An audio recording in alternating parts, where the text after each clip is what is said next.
13 రాజ్యాంగ నిర్మాత బాబాసాహెబ్ అంబేద్కర్ పట్ల అనుచిత వ్యాఖ్యలు చేసిన కేంద్ర హోంమంత్రి అమిత్ షా క్షమాపణ చెప్పాలని జహీరాబాద్ పార్లమెంట్ సభ్యులు సురేష్ కుమార్ సెత్కార్ డిమాండ్ చేశారు. సంగారెడ్డి జిల్లా జహీరాబాద్ పట్టణంలోని ఎంపీ కార్యాలయంలో సోమవారం ఏర్పాటు చేసిన మీడియా సమావేశంలో సెత్కార్ మాట్లాడారు. రాజ్యాంగాన్ని అంబేద్కర్ ను కించపరిచేలాగా మాట్లాడిన అమిత్ షా తక్షణమే పదవికి రాజీనామా చేయాలన్నారు.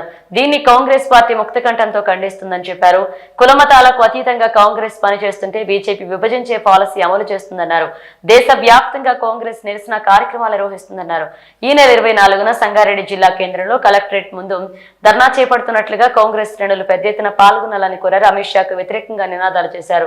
పట్టణాధ్యక్షులు కండెం నరసింహులు మాట్లాడుతూ జహీరాబాద్ లో నిర్వహించే నిరసన కార్యక్రమంలో పార్టీ బాధ్యులు పాల్గొనాలన్నారు. మా జైరాబాద్ పార్లమెంట్ నియోజకవర్గ హెడ్ క్వార్టర్లో ప్రెస్ కాన్ఫరెన్స్ పెట్టడానికి ముఖ్య కారణం మరి మన పార్లమెంట్ సమావేశం జరుగుతున్నప్పుడు మరి మేమంతా లోక్సభలో కానీ రాజ్యసభలో కానీ ఈ రాజ్యాంగం మీద చర్చ జరుగుతున్నప్పుడు లోక్సభలేమో మోదీ గారు ప్రసంగిస్తూ ఏది కూడా బాబాసాహెబ్ అంబేద్కర్కు మేమే చేసినాం అని కాంగ్రెస్ మీదనే చాలా విమర్శలు చెప్పడం జరిగింది. మేము కూడా చాలా మేమంతా పార్లమెంట్ సభ్యులం అయినంత వరకు ఏ విధంగా పోరాడలో మీరంతా టీవీల ద్వారా చూసి ఉండొచ్చు. మరి అమిత్ షా గారు రాజ్యసభలో మాట్లాడుతూ మరి మీకు అందరూ తెలుసు, వీడియో ద్వారా మీరు చూసి ఉండొచ్చు. అంటే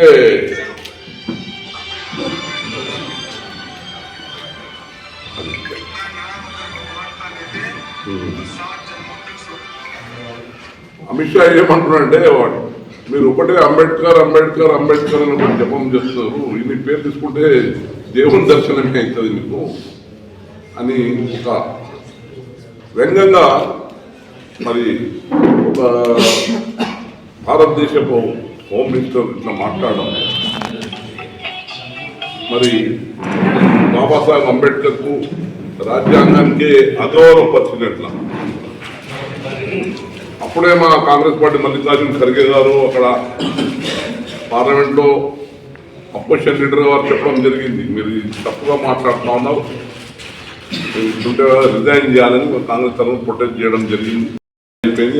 హౌస్ నుంచి మళ్ళీ 2 రోజులు లోక్సభ సభ్యులం మేము రాహుల్ గాంధీ గారు కానీ ప్రియాంక గాంధీ గారు కానీ మల్లికార్జున ఖర్గే గారు కానీ మేమందరం కూడా పార్లమెంట్లో కానీ పార్లమెంట్ బయట అంబేద్కర్ విగ్రహం మీద ప్రొటెస్ట్ చేయడం జరిగింది. మేము ప్రొటెస్ట్ చేసిన వాళ్ళు కూడా మాకు వ్యతిరేకంగా మరి ప్రొటెస్ట్ చేయడం తెలిసిన మీరంతా సూచించింది. మేమంతా ఒకటే కోరుతున్నాం ఈరోజు బీజేపీ ప్రభుత్వానికి, ముఖ్యంగా అమిత్ షా గారికి, మీరు తక్షణమే ఈ ప్రభుత్వం నుంచి రిజైన్ చేయాలా. మీరు బాబాసాహెబ్ అంబేద్కర్ రాజ్యాంగ నిర్మాత అయిన ఆయనకు నేను అగౌరవపరిచింది, మీకు హక్కు లేదు ఆ పదవిలో కొనసాగడం, బేషరతుగా మాఫీ చెప్పాలా, మరి పదవిని రాజీనామా చేయాలని మరి గట్టిగా కోరడం జరిగింది. మరి వారు చెప్పకుండా వాళ్ళు హౌస్ అడ్జర్నింగ్ మెజార్టీ లోక్సభ రాజ్యసభకు అడ్జర్న్ చేయడం జరిగింది.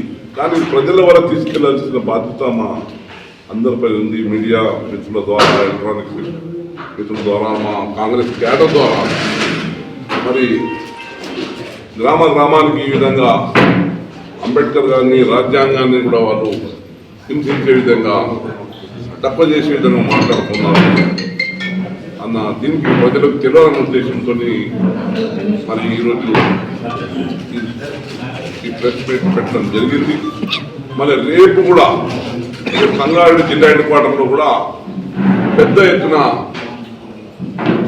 ఈ కలెక్టరేట్ ఉండడం ధర్నా కార్యక్రమం ఇచ్చి మొత్తం రాష్ట్ర వ్యాప్తంగా, మొత్తం దేశవ్యాప్తంగానే కార్యక్రమం అనేది ఈరోజు దేశవ్యాప్తంగానే మనము బాబాసాహెబ్ అంబేద్కర్ని ఏ విధంగా వాళ్ళు అగౌరవపరిచినారు మరి తక్షణ మొదటి రిజైన్ చేయాలా, క్షమాపణ చెప్పాలని ఏదైతే కాంగ్రెస్ డిమాండ్ యావత్ ప్రజలు మొత్తము కోరాలనే ఉద్దేశంతో మరి ఈరోజు నిన్న ప్రెస్ మీట్ ద్వారా చెప్పడం, ఈరోజు రేపు 24 జిల్లా కలెక్టరేట్లో కలెక్టర్ ఆఫీస్ ముంగడు కూడా పెద్ద ఎత్తున ధర్నా నిర్వహించడం, ప్రొటెస్ట్ చేయడం జరుగుతూ ఉంది. మరి అందులో భాగంగానే మీరు చూస్తూ ఉన్నారు ఎన్నికల టైంలో అప్కి బార్ 400 బార్ అని కూడా మోదీ గారు బీజేపీ వాళ్ళు